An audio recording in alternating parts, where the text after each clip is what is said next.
किसी जमाने में एक चोर था। वह बड़ा ही चतुर था। लोगों का कहना था कि वह आदमी की आंखों का काजल तक उड़ा सकता था। एक दिन उस चोर ने सोचा कि जब तक वह राजधानी में नहीं जाएगा और अपना कर्तव्य नहीं दिखाएगा, तब तक चोरों के बीच उसकी धाक नहीं जमेगी। यह सोचकर वह राजधानी की ओर रवाना हुआ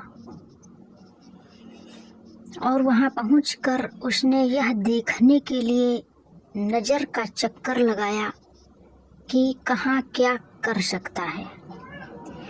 उसने तय किया कि राजा के महल से अपना काम शुरू करेगा। राजा ने रात दिन महल की रखवाली के लिए बहुत से सिपाही तैनात कर रखे थे। बिना पकड़े गए परिंदा भी महल में नहीं घुस सकता था। महल में एक बहुत बड़ी घड़ी लगी थी जो दिन रात का समय बताने के लिए घंटे बजाती रहती थी। चोर ने लोहे की कुछ कीलें इकट्ठा की और जब रात को घड़ी ने 12 बजाए तो घड़ी की हर आवाज के साथ वह महल की दीवार में एक एक कील ठोंकता गया। इस तरह बिना शोर किए उसने दीवार में 12 कीलें लगा दी। फिर उन्हें पकड़ पकड़ कर वह ऊपर चढ़ गया और महल में दाखिल हो गया। इसके बाद वह खजाने में गया और वहां से बहुत से हीरे चुरा लाया। अगले दिन जब चोरी का पता लगा तो मंत्रियों ने राजा को इसकी खबर दी। राजा बड़ा हैरान हुआ और नाराज हुआ। उसने मंत्रियों को आज्ञा दी कि शहर की सड़कों पर गश्त करने के लिए सिपाहियों की संख्या दूनी कर दी जाए और अगर रात के समय किसी को भी घूमते हुए पाया जाए तो उसे चोर समझकर गिरफ्तार कर लिया जाए।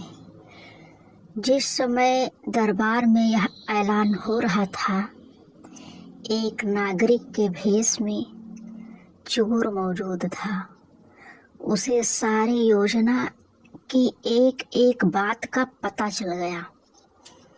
उसे फौरन यह भी मालूम हो गया कि कौन से 26 सिपाही शहर में गश्त के लिए चुने गए हैं।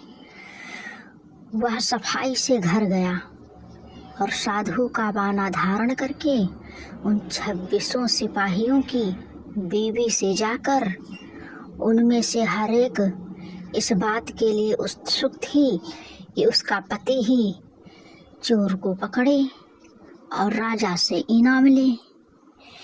एक एक करके चोर उन सब के पास गया और उनके हाथ देखकर बताया कि वह रात उसके लिए बड़ी शुभ है। उसके पति की पोशाक में चोर उसके घर आएगा। लेकिन देखो, चोर को अपने घर के अंदर मत आने देना, नहीं तो वह तुम्हें दबा लेगा। घर के सारे दरवाजे बंद कर लेना और भले ही वह पति की आवाज में बोलता सुनाई दे, उसके ऊपर जलता कोयला फेंकना। इसका नतीजा यह होगा कि चोर पकड़ में आ जाएगा। सारी स्त्रियां रात को चोर के आगमन के लिए तैयार हो गईं और अपने पतियों को उन्होंने इसकी जानकारी नहीं दी। इस बीच पति अपनी गश्त पर चले गए और सवेरे 4 बजे तक पहरा देते रहे। हालांकि अभी अंधेरा था, लेकिन उन्हें उस समय तक इधर उधर कोई भी दिखाई नहीं दिया। तो उन्होंने सोचा कि उस रात को चोर नहीं आएगा। यह सोचकर उन्होंने अपने घर चले जाने का फैसला किया। ज्यों वे घर पहुंचे, स्त्रियों को संदेह हुआ और उन्होंने चोर की बताई कार्रवाई शुरू कर दी। फल वह हुआ कि सिपाही जल गए और बड़े मुश्किल से अपनी स्त्रियों को विश्वास दिला पाए कि वे ही उनके असली पति हैं और उनके लिए दरवाज़ा खोल दिया जाए। सारे पतियों के जल जाने के कारण उन्हें अस्पताल ले जाया गया। दूसरे दिन राजा दरबार में आया तो उसे सारा हाल सुनाया गया। सुनकर राजा बहुत चिंतित हुआ और उसने कोतवाल को आदेश दिया कि वह स्वयं जाकर चोर पकड़े। उस रात कोतवाल ने तैयार होकर शहर का पहरा देना शुरू किया। जब वह एक गली में जा रहा था, चोर ने जवाब दिया, मैं चोर हूँ। कोतवाल समझा कि लड़की उसके साथ मजाक कर रही है। उसने कहा, मजाक छोड़ो और अगर तुम चोर हो तो मेरे साथ आओ, मैं तुम्हें काठ में डाल दूंगा। चोर बोला, ठीक है, इससे मेरा क्या बिगड़ेगा। और वह कोतवाल के साथ काठ डालने की जगह पर पहुंचा। वहां जाकर चोर ने कहा, कोतवाल साहब, इस काठ को आप इस्तेमाल कैसे किया करते हैं? मेहरबानी करके मुझे समझा दीजिए। कोतवाल ने कहा, तुम्हारा क्या भरोसा, मैं तुम्हें बताऊं और तुम भाग जाओ। चोर बोला, आपके बिना कहे मैंने अपने को आपके हवाले कर दिया, मैं भाग क्यों जाऊंगा? कोतवाल उसे यह दिखाने के लिए राजी हो गया काठ कैसे डाला जाता है। ज्यों ही उसने अपने हाथ पैर उसमें डाले कि चोर ने झट चाबी घुमा, काठ का ताला बंद कर दिया और कोतवाल को राम राम करके चल दिया। जाड़े की रात थी। दिन निकलते निकलते कोतवाल मारे सर्दी के अधमरा हो गया। सवेरे जब सिपाही बाहर आने लगे तो उन्होंने देखा कि कोतवाल काठ में फंसे पड़े हैं। उन्होंने उनमें से निकाला और अस्पताल ले गए।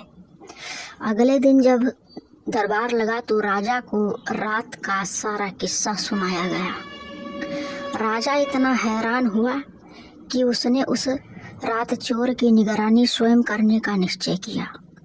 चोर उस समय दरबार में मौजूद था और सारी बातों को सुन रहा था। रात होने पर उसने साधु का वेश बनाया और नगर के सिर पर एक पेड़ के नीचे धूनी जलाकर बैठ गया। राजा ने गश्त शुरू की और 2 बार साधु के सामने से गुजरा। तीसरी बार जब वह उधर आया तो उसने साधु से पूछा, क्या इधर से किसी अजनबी आदमी को जाते देखा है? साधु ने जवाब दिया कि वह तो अपने ध्यान में लगा था, अगर उसके पास से कोई निकला भी होगा तो उसे पता नहीं। यदि आप चाहें तो मेरे पास बैठ जाइए और देखते रहिए कि कोई आता जाता है या नहीं। यह सुनकर राजा के दिमाग में एक बात आई और उसने फौरन तय किया कि साधु उसकी पोशाक पहनकर शहर का चक्कर लगाए और वह साधु के कपड़े पहनकर वह चोर की तलाश में बैठे। आपस में काफ़ी बहस मुबाहिसे और 2-3 बार इनकार करने के बाद आखिर चोर राजा की बात मानने को राजी हो गया और उन्होंने आपस में कपड़े बदल लिए। चोर तत्काल राजा के घोड़े पर सवार होकर महल में पहुंचा और राजा के सोने के कमरे में जाकर आराम से सो गया। बेचारा राजा साधु बना चोर को पकड़ने के लिए इंतजार करता रहा। सवेरे के कोई 4 बजने आए। राजा ने देखा कि ना तो साधु लौटा और कोई आदमी या चोर उसे रास्ते से गुजरा, तो उसने महल में लौट जाने का निश्चय किया। लेकिन जब वह महल के फाटक पर पहुंचा तो संतरियों ने सोचा, राजा तो पहले ही आ चुका है, हो ना हो यह चोर है जो राजा बनकर महल में घुसना चाहता है। उन्होंने राजा को पकड़ लिया और काल कोठरी में डाल दिया। राजा ने शोर मचाया पर किसी ने भी उसकी आवाज न सुनी। दिन का उजाला होने पर काल कोठरी का पहरा देने वाले संतरी ने राजा का चेहरा पहचान लिया और मारे डर के थर थर कांपने लगा। वह राजा के पैरों पर गिर पड़ा। राजा ने सारे सिपाहियों को बुलाया और महल में आ गया।